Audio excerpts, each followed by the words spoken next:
Bago dumalo sa kanilang family reunion nitong linggo, ang 7 taong gulang na si Princess, may iginuhit siya sa salamin ng kanilang kwarto.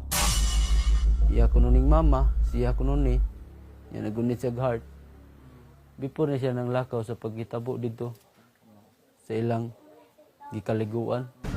Sabik na sabik kasi ang bata, lalo't makalipas ang ilang buwan. Ngayon lang muli niya makikita ang kanyang mga pinsan. Pupunta sila sa Katmon sa Cebu, kung saan naroon ang 40 talampakang Tinubdan Falls. Kasama ni Princess ang kanyang ina na si Jazel. Sabot na midaan nga mo kuyog ba, migligo. So ni malibad ko kay gisubawan. I-apil ta niya akong gamay.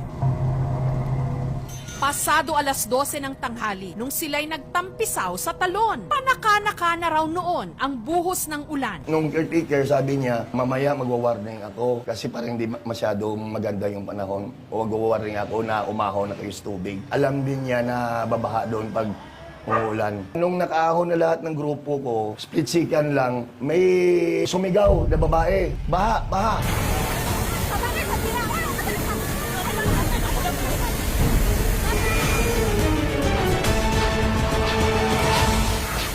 Isang napakagandang waterfall sa bayan ng Katmon sa Cebu. Pero sa isang iglap, naging killer falls.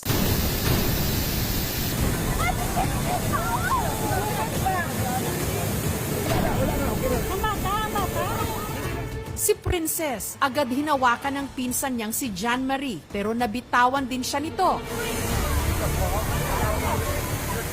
Dito na siya nahablot ng ina niyang si Jazel.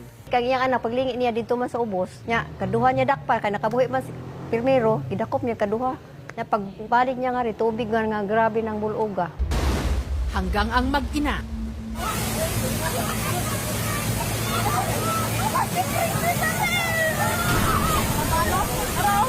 Magkahawak kamay na nilamon ng nangangalit na agos.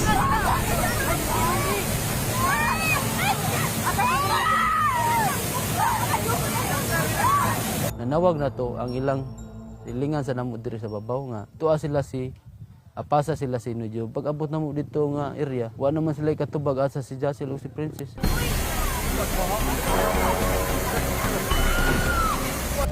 Kinabukasan, si Princess natagpuang wala ng buhay.